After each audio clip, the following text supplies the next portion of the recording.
Hello, everybody. Welcome back to the conversation series.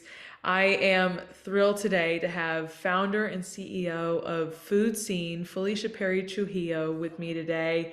And I'm so excited. I was just telling her I'm a massive fan of her LinkedIn and the incredible photography that she has and what her company does. So I'm really excited to have her here and let her introduce herself. Thanks for having me. Yes, I am the founder and CEO of Food Scene, which is a boutique marketing studio. And we specialize in digital marketing, social media marketing, content creation, public relations, digital ads. But I created Food Scene based on my career as a photographer, Okay. which preceded Food Scene Yeah. and kind of kicked it off. So I'm also a professional photographer that specializes in food, beverage, product, tableware. I want to kick right to it and just why food for you? Why the food and hospitality industry? Well, my husband has been in the hospitality industry Okay. for like 25 years. Okay. Um, and that's what brought us to Raleigh from Los Angeles at the end of 2013, beginning of 2014. Um, Prior to moving here, I was a photographer. I was a professional photographer and I was shooting events in LA. But when I moved here and we had two babies, Yeah. I that career had run its course. I'd done 10 years shooting events, Okay. but I didn't know what I wanted to do. And so I would just shoot anything when I got here because I needed a creative outlet. And so I Yep. still did some events, I did some weddings. But the turning moment for me into the food space was um, just a couple months after we had moved here at the restaurant my husband was running at the time. They were doing a collaborative chef's dinner. Okay. And the owners had asked if he could bring in a photographer to capture the event and Yeah. post on social media. And I was like, I'll do it. That was like this moment, like my head cracked Yeah. open, my soul cracked open. I was like, oh, this is it. Yeah. I love this. And I had not really felt that way about Yeah. anything professionally. I always felt like I was like, where do I go? What do I do? Right. What is Right. that thing? And this was the thing. And so I was like, can I come back tomorrow? Can I shoot some more? There was just something I loved. Yeah. I loved capturing the energy in the kitchen. I loved the Okay. beauty in the food. And Okay. then it grew from there. I love food and I so anytime that I see your stuff I'm like, "Oh, yes, food. Food, food, food." But I would love to take it to the creation of the story behind the creation of Food Scene. You know, you were a photographer, but how did Food Scene kick off and get started? In the beginning of 2014, after I had done that first restaurant shoot, um, I was kind of stalking the restaurant and was coming back and doing some more shoots. And the owner said, why don't you go ahead and hire her to photograph our seasonal menus, to update the Okay. website, to Yeah. post on social media. And that was not my area of expertise, but I knew how to update websites. And I I mean, social media and food blogging was in 2014 and 2013 was not what it Yeah. is now. It was still Right. quite new. And so I did. I started just posting every day and taking pictures Yeah. every day, um, and getting to know people in the community through this particular restaurant, through my Yeah. husband. Um, and the more I got to know people, the more I'd start doing projects, free projects, Yep. just to Yeah. build that side of my portfolio and just to make connections. Yep. And then quite quickly, other restaurants started calling and asking, can you do that for us? Can you take pictures? Can you post on social?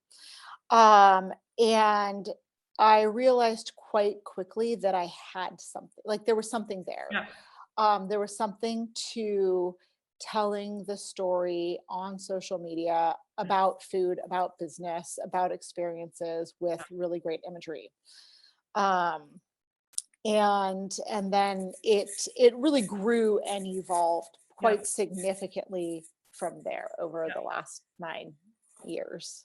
That's incredible. And I think to your point, incredible imagery of food in a food blog. It has the power to make you drool almost and Hmm. make you really entice you into things. So I think it's incredibly important, and especially since, like you were saying, food blogging is has grown substantially to what it is today from 2014. It's amazing. Uh, Hmm.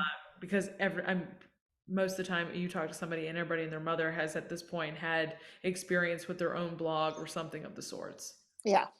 It's incredible. You have a very nimble but mighty team Hmm. of incredible women that is part of Food Scene.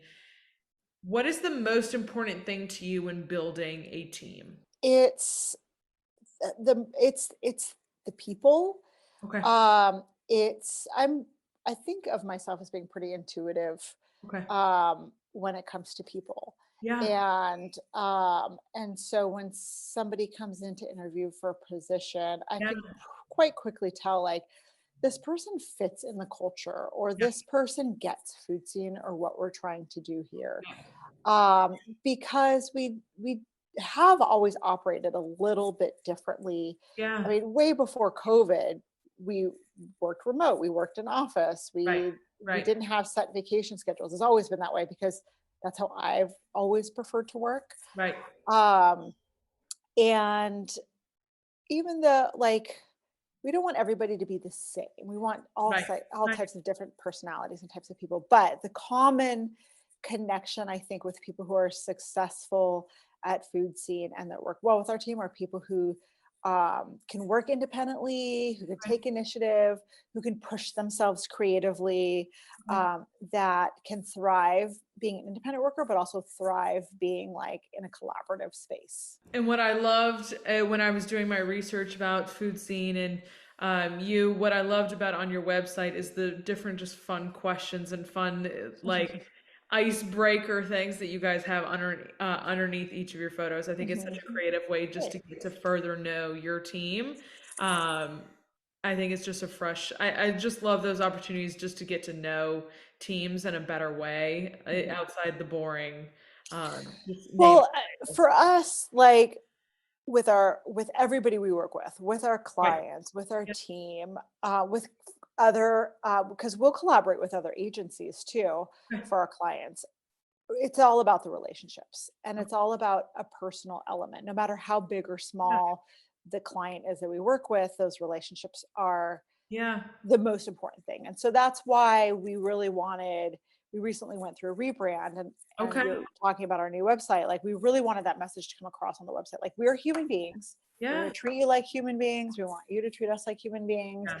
We're not going to speak jargon. We're just going to talk Right. real and be Right. honest and transparent through all the Love it. processes. And where you are today, where are you seeing clients come to you and say, this is where we need the most help? Because you have services in social media marketing, content creation, digital ads. Where are you seeing the we need help badly in this Mhm. area right now? Um, Most of our clients at this point in Food Scene's journey are companies that are established companies that are kind of at this midpoint in their growth where they know who they are, they know what they do, and they know where they're going.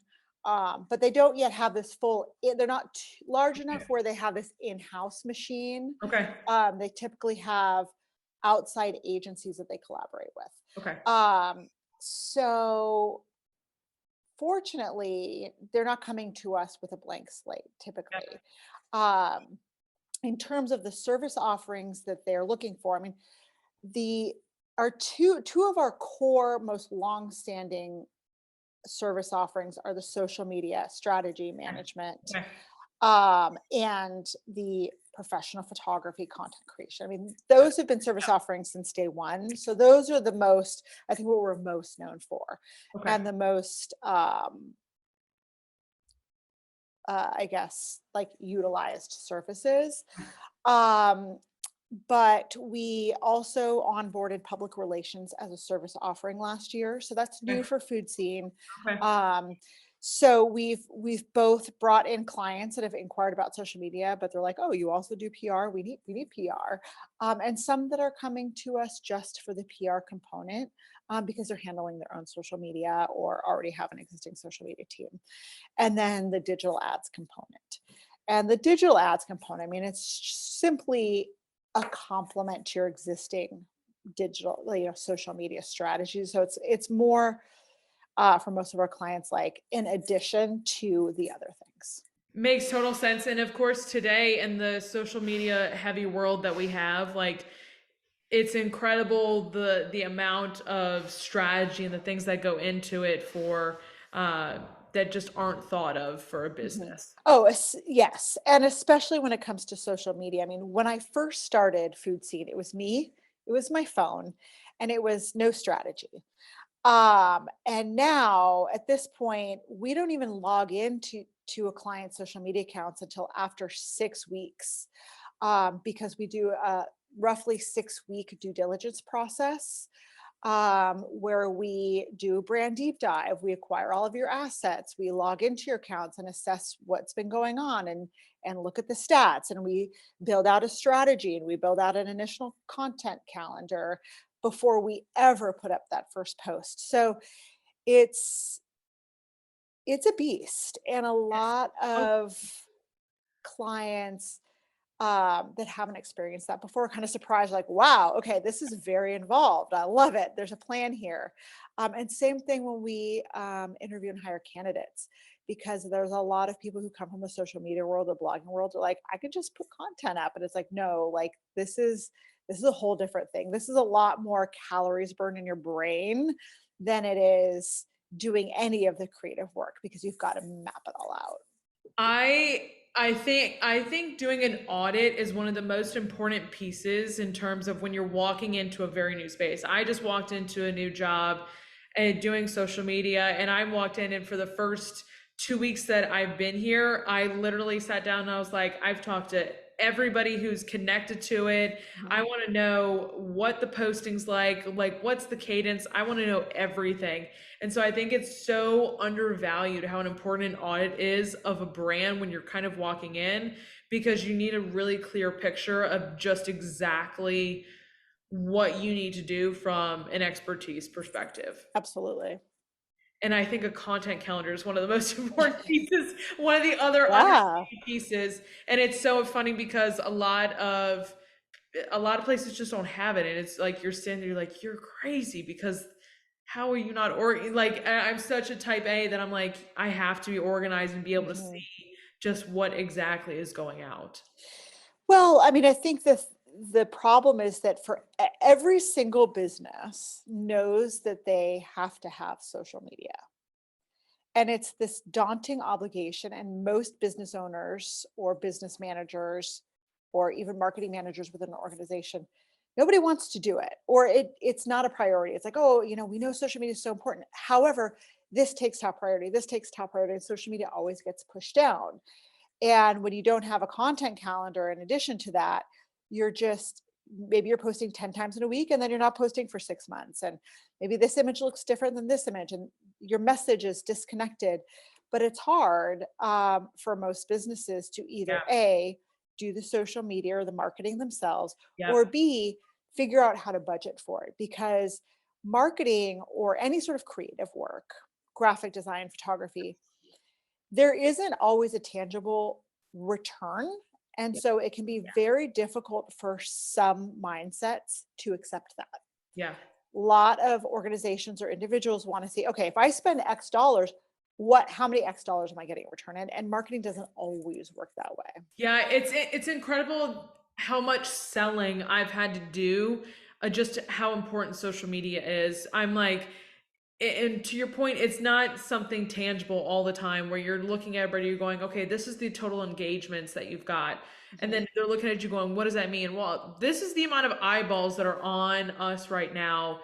How can you then take those eyeballs and translate that and keep them coming back and keep them Mhm. moving forward down the funnel? But it is so crazy to me, like you were saying, just how not prioritized it is. And then of course you bring somebody in to do social media and they're like, holy crap, like we Mhm. haven't been doing this at all. Like this could, and you're sitting there going, well, technically you did have it on your list. It's just you said other things were prioritized, Mhm. but it is crazy just as we keep going into this heavy social media and digital world, the companies that still don't have social media, it seems like there's a disconnect there on A lot what, more than I mean, you'd be. I mean, there's a lot more than you think. yeah, It's yeah, shocking. Yeah. it is. It's crazy to me. Um, but I guess that's the fun part, I guess, of working at an agency, and Mhm. it's just you get to go in and that's what I've always valued about agencies. You get to go in and you get to see a bunch of different perspectives and a bunch of different cultures and how people run their own businesses, which I think is really you just get a lot of perspectives. Yeah, I mean, it's been my that's probably one of my favorite parts, especially when we've onboarded really large organizations. Yeah, And there are these organizations, you're like, oh my God, like, oh, they want us. And you think, oh, they've got it all figured out and they have all their ducks in a row. And you realize, like, nobody does. Like, it's not that they're any less or more disorganized or yeah, have their shit together than any other organization. You just realize every organization, small, medium, large, have areas where they have strengths and have areas where they need yes, support. yes. Um, and that's been something that's really been so cool to Yeah. experience because you're just like, oh yeah, we're all in this together and we're all trying to figure it out. On photo shoot days, Uh-huh. just how hungry does the set get? Uh, that's something that it's so funny. I eat the least I ever eat on photo shoot days. Really? Okay. Yeah. For a couple reasons. A, because I'm so focused on Yeah, shooting that the last thing I'm thinking is, oh, I'm going to pause. I'm in this zen or I'm in this yeah, moment. I'm going to stop and eat.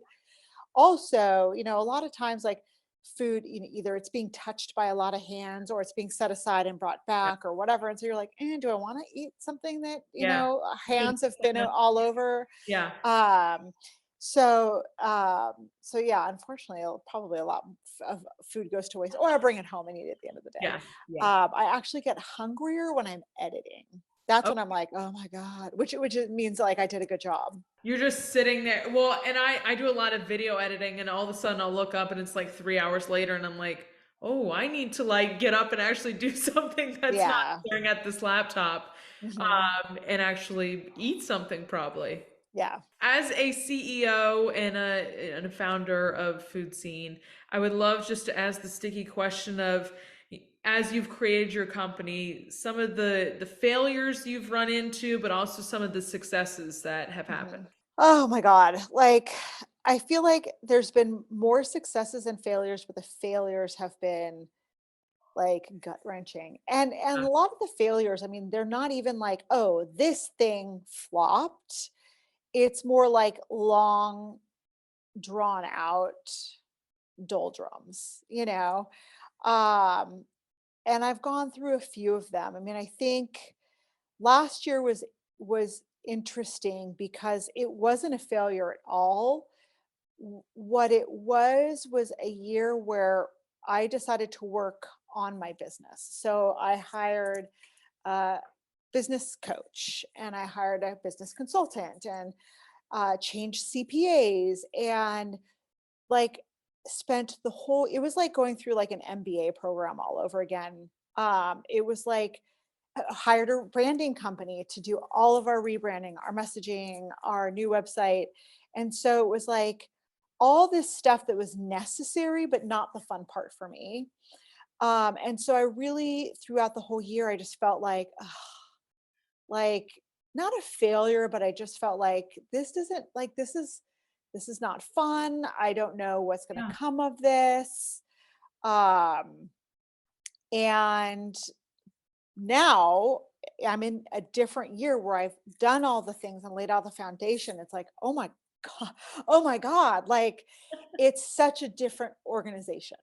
yeah, We have all of our ducks in a row, all of our documents are organized, all of our yeah, protocols are organized, our yeah, team is all squared away. Um, you know, how we handle client onboarding, how we handle team onboarding, like everything's set. My perspective is so different. So out of that, low. And even though it was like learning and all these wonderful things were happening, it wasn't high for me. Out of those, like, ugh, like trudging through this mud was like, wow, like I am such a different business owner on the other end. And you had, introduced me as like founder and CEO. And I've always thought, oh, am I a CEO? I've got like 8 people on my team or 5 people on my team or however many at the time. And it feels silly to call yourself a CEO of such a small organization. However, this is the first year I've really owned that because yes, like a CEO is somebody who it can take a team, however big or small, through something like that, or they can take clients and their organizations through that with us seamlessly. Like they didn't know what we were working on internally. They can strategize growth, that it can improve upon P&Ls, that can strategize for our clients. So it's like all these challenges or failures. I mean, I've had failures where I got, yelled at by a client or, um, made a mistake on a post or whatever. Like all of those feel like punches in the gut, and are excruciating because you want to be perfect and flawless all the time. But those have all been the moments where I've like made it my mission to improve upon whatever flopped or failed or needed improvement to the point where I can with confidence not only call myself a CEO but be a CEO for my team, for our clients, and for the company. I want to, as you were mentioning it, you're rebranding. I did a rebranding process. I think it's a very exhausting, but it's a very eye-opening kind of Yeah. experience that you're like, all of these pieces go into rebranding for an entire company. Was there something that you like going through that process? You were like, what? I didn't even know that this had to go into it. Or was there something, was there a learning that came from your rebranding? I knew everything. So the company MRC that did our rebrand, we share an office. So, and we collaborate and we refer clients back and forth and work on client projects together. So I knew everything that was going into it.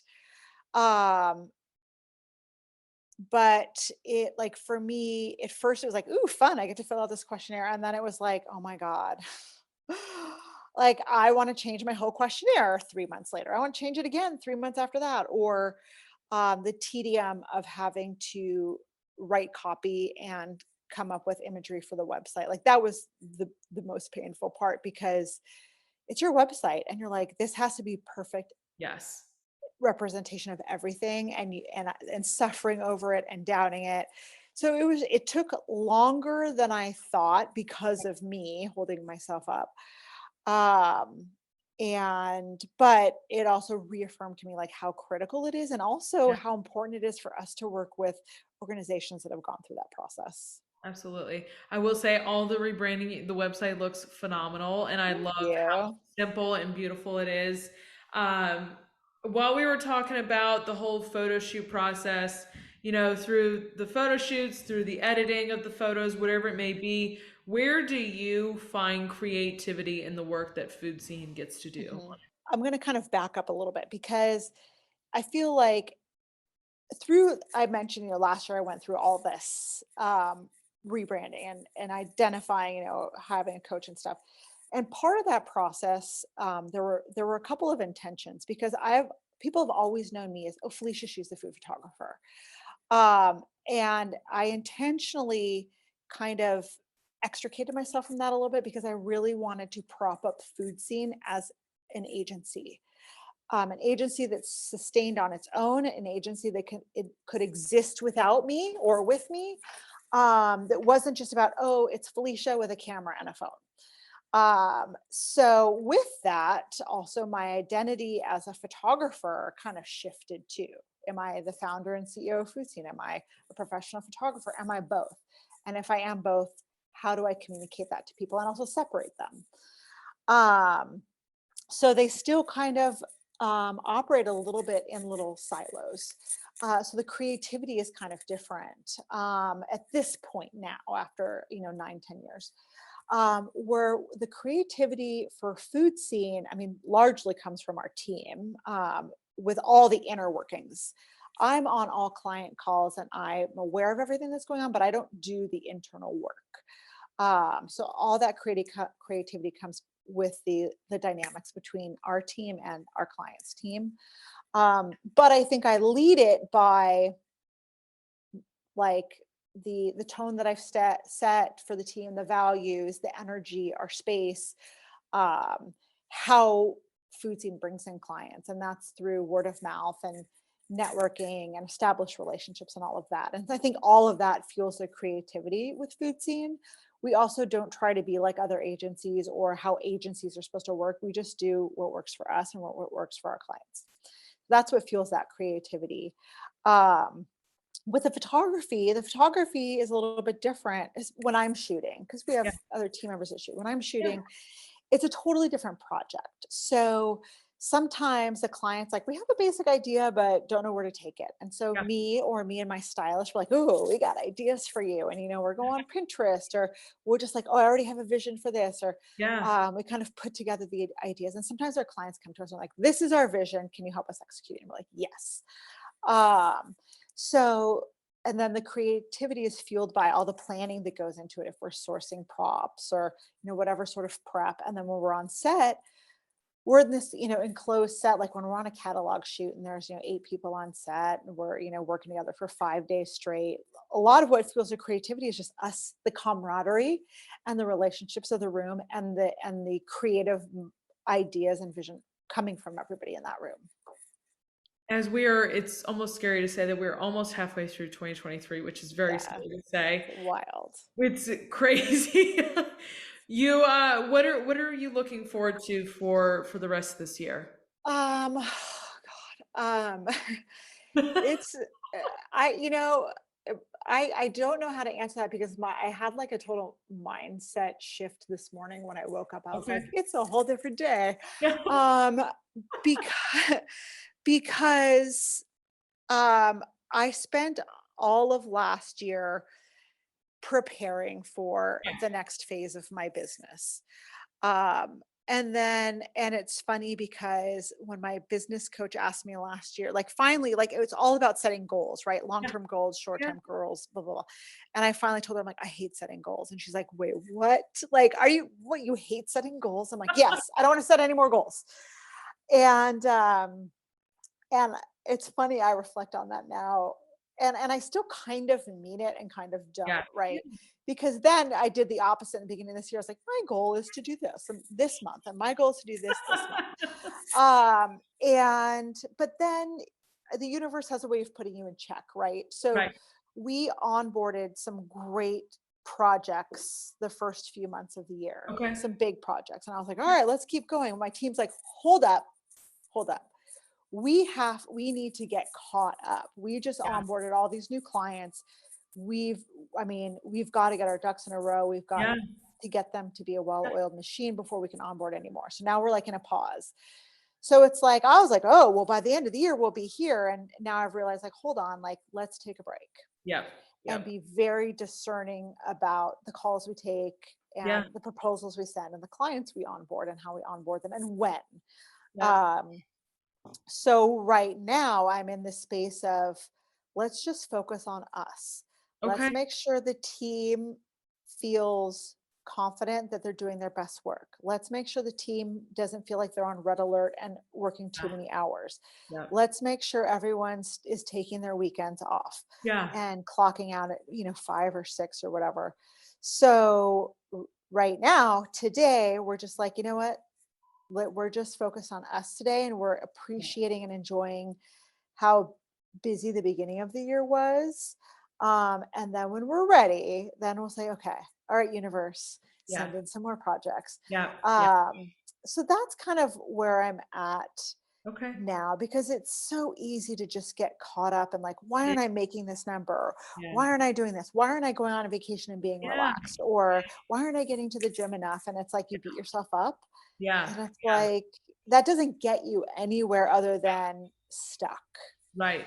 And it's almost like one of my favorite phrases is you're protecting your yes. You're doing these things to protect your yes and to protect your team so Mhm. you can go do these bigger and more projects later on in the year. But Mhm. it is one of my favorite sayings. It's you say no so you can protect your yes Yeah. sometimes. And Mhm. I think it's more powerful of a saying than we hold it to. Yeah.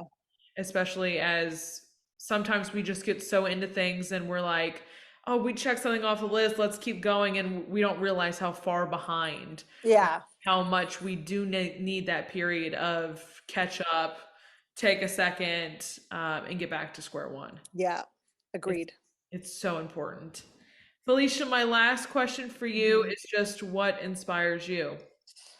Um, sometimes I'm like, sometimes, actually, I will say the last few weeks I've been asking myself that a lot because I've had Yeah, some like just shifts in my routine and schedule that have yeah, completely thrown me off. I'm like, ah, I'm lost. yeah, yeah, But so I'm like, in finding my way back is what really inspires me typically is getting out there and being around people.